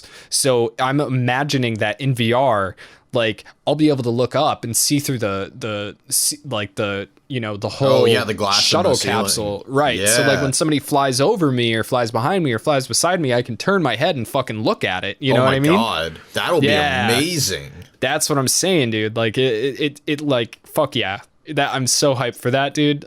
You know, like that Beat Saber. I'm not gonna lie. I'm not gonna play that game by myself. I will absolutely play that game more like with you and Rainy Eckham and anybody else who like is in our community and wants to play. Yeah. I think that game is it's like Dead by Daylight. I never play Dead by Daylight by myself, but with friends all the fucking time. Yeah. Yep. It's definitely good. So what separates it from Rogue Squadron is that Rogue Squadron was meant for consoles, so there wasn't emphasis on multiplayer really in Rogue Squadron. Rogue Squadron was like, it was mission based and it was kind of arcadey in the way that like you would replay these missions to do them as quickly and efficiently as possible and make sure that you did every single like goal. And you know, I played all of them. I think, you know, I still have them on GameCube and N64. Mm-hmm. And I had a GameCube it's like one. Yeah. Oh, dude, was it Rogue Squadron 3 or Rogue Squadron 2? It was like, one of those, and I don't remember which. I think I don't remember which one it was. It's the one that I have where the last mission is you in the Millennium Falcon going into the fucking Death Star in Endor and like blowing it up, dude. And it was so fucking gnarly. Like I played those games all the time, but you could like have a third person view outside of your cockpit. And in this one, it is way more flight simmy. Like you have like, you know, a lot more engine controls.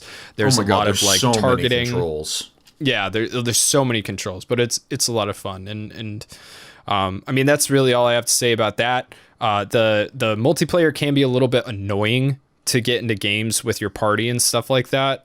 But other than that, like, get similarly leveled. Like I was level 1 and we were going into multiplayer games and you were like level 11. I'm like almost up to like 19, aren't I? Maybe not. Maybe I'm only level 11. Yeah, 11 or 12. You were like level 11. I think I was 1. I think Eckham was 2. And then you were 11. And then we were just going up against like some level 20 sometimes. Yeah, you know? who were like, kicking our fucking asses. Too. Yeah.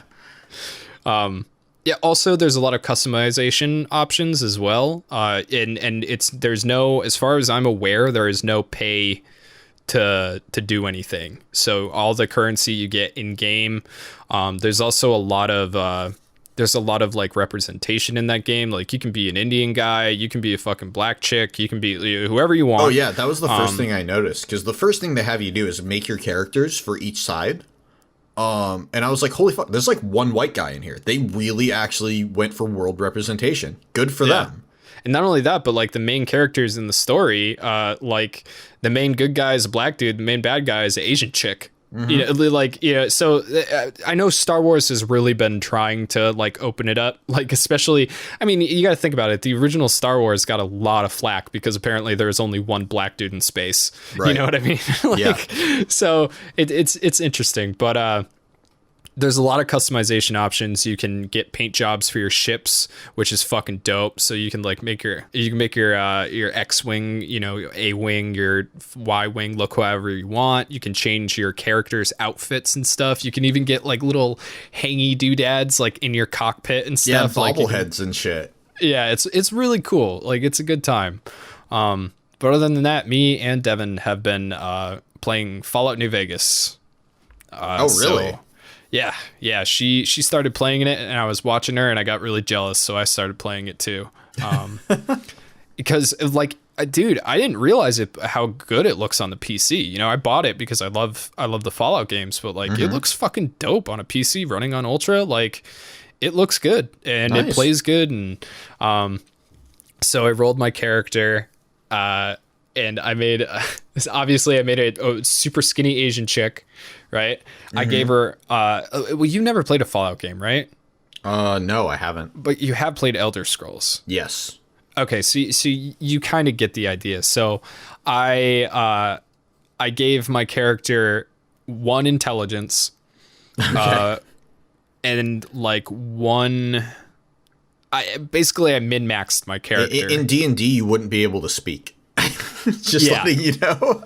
Yeah, I min-maxed my character, so I gave her 10 strength and 10 endurance, and 10 luck. And then minimized everything else. Awesome. So I just have this fucking beast of a character, and she's so tiny. And I just like even at like level 1, I was like walking into places with a sledgehammer and just fucking blowing things heads off, like and their limbs off, like with the sledgehammer. It is so fucking fun. I love those games, especially when you start fucking with your characters really hard. And now everybody in the chat is going off about like having fun with Fallout. You got to check out Fallout sometime, dude. I will at some point, man. I don't know what it is that has got me. I have like a block when it comes to Fallout, and I don't know why. It's probably because people talk a lot of shit about it because Bethesda sucks. Even before that, like even when Fallout 4 came out and Fallout New Vegas and stuff, and everybody loved it, I still had no interest in it. Oh, dude. Speaking of Bethesda. Don't you mean Microsoft's Bethesda? Yeah, they got bought by fucking Microsoft, dude. Yeah, dude. Yeah. Yeah, so actually, there could be Xbox exclusives, but they'll still be on PC, so who cares? Yeah, exactly. Because Todd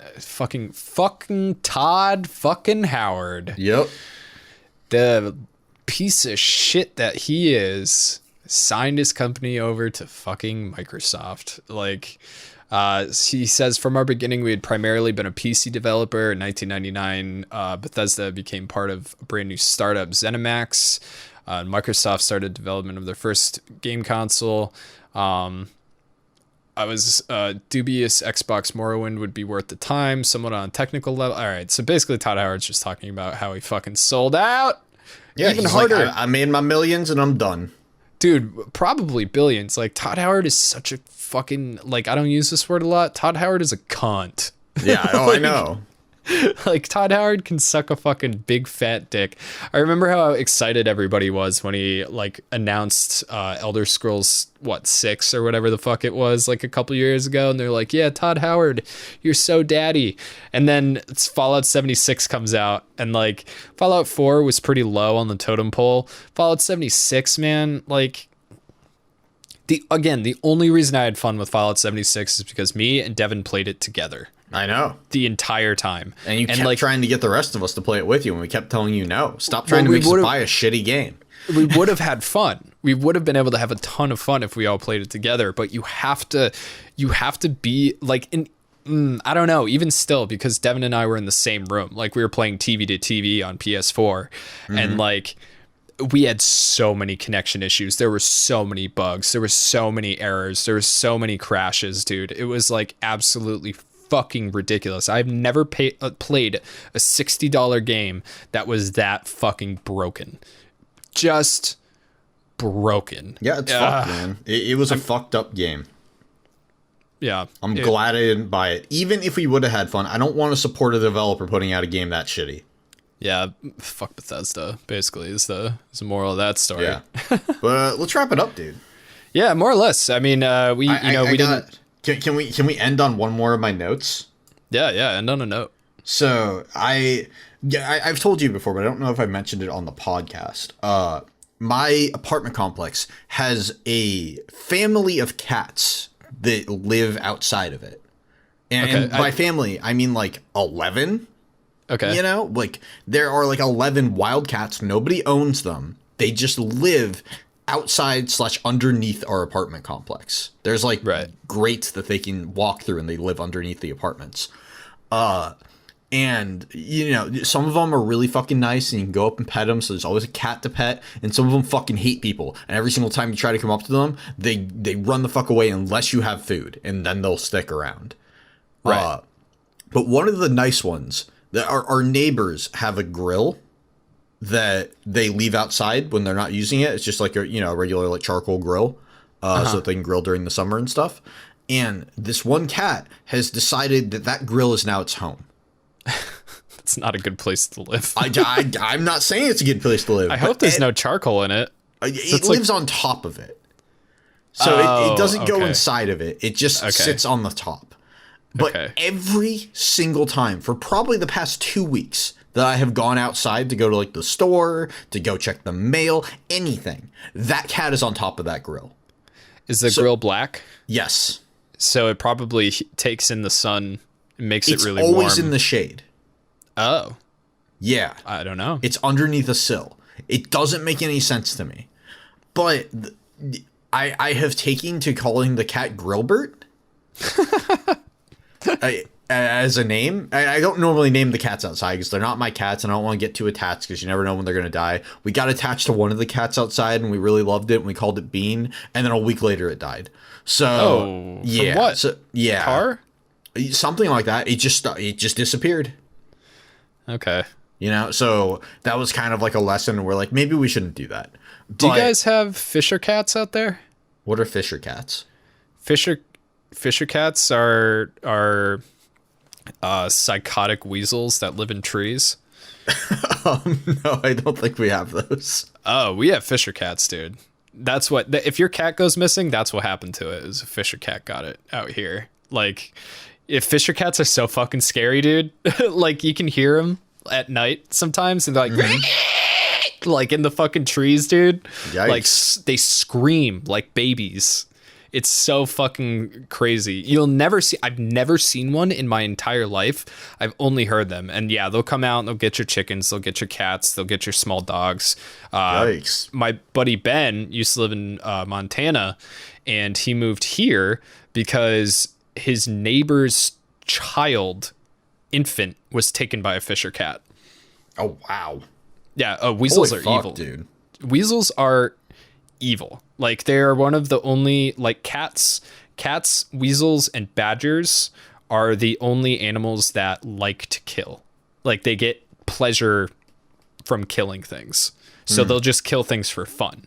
Like a weasel won't go into a hen house and kill a hen to eat it. It'll go into a hen house, kill a hen to eat it, and then kill all the other hens because it's fun. Right.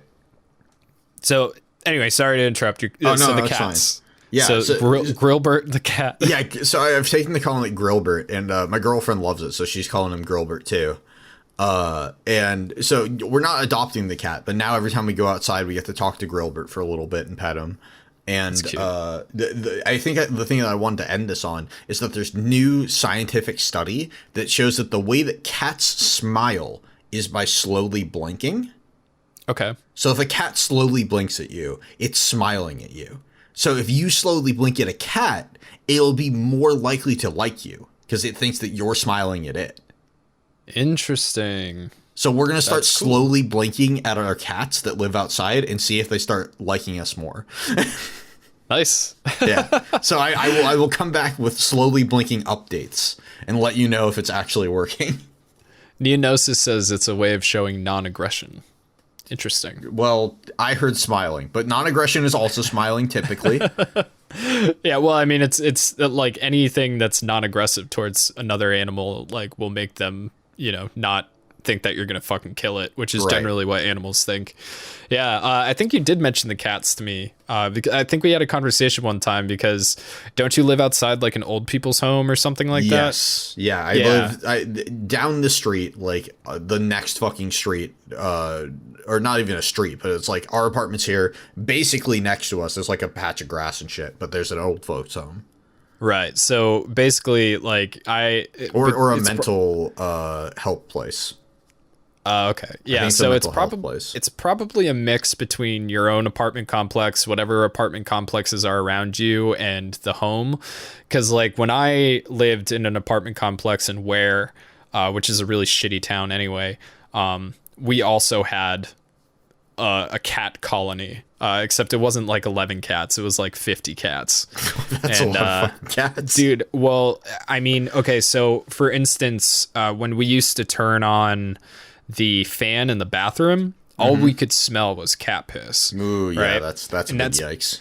The woman who was living underneath us had 12 cats in a 1-bedroom apartment. That's so many cats. Yeah.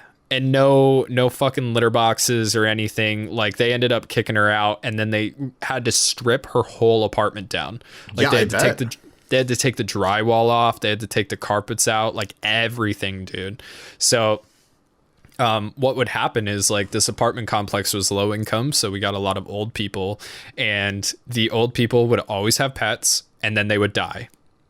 And then, like, basically fucking, you know, and that's the thing is, like, you know, these are old people living in Ware, so nobody fucking cared about them. So they would be dead for like a week and a half before anybody found them. You know, it's usually the smell or whatever that would get people alerted to it, and they, you know, they'd call and somebody would come and check in, and then they'd find these old people like half eaten by their fucking cats, because that's what cats do when you die. They eat you. That's fucking terrifying. And they start with your eyeballs too, so it's terrifying.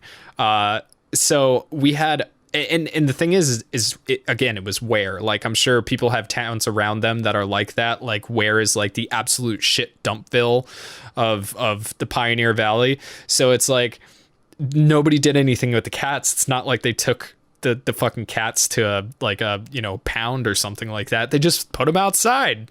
Have fun. Human flesh tasted cat. Like, so we had this whole herd of fucking cats that centered around fucking Mean Joe, who is this big orange fucking ginger cat with one eye and like half a tail. And yeah, dude, they were like just a ton of feral cats. And we had to keep our windows shut at night because all we could hear was like like just fucking yikes, man. Cats in heat, dude. Like, our fucking whole we couldn't go into the backyard because it was like a giant litter box. There's just cat shit everywhere. It was horrible, man. Whole fucking town was overrun with cats. Yeah, sounds like it. Holy fuck, dude. Well, I like my cats. The cats that I have, and I'm glad that there's not 50 of them. Yeah. Well, that's how disease spreads and shit. Like, you know what I mean? Like, oh, yeah. Yeah. Yeah. But it's impressive that all those cats were able to survive with, you know, with all those Fisher cats around, too. Because, like, our Fisher cats are fucking everywhere, dude. Weird name for an animal. Especially one that's not a cat. You know what I mean? Here, let me see if I can find you a picture of a Fisher cat. Hey man, we name things weird all the time. Why the fuck are French fries called French fries? I don't know, but I do remember that they changed it to Freedom Fries, didn't they? Right. Yeah, no, they did at some point, and then we realized how dumb that was, and then we changed it back.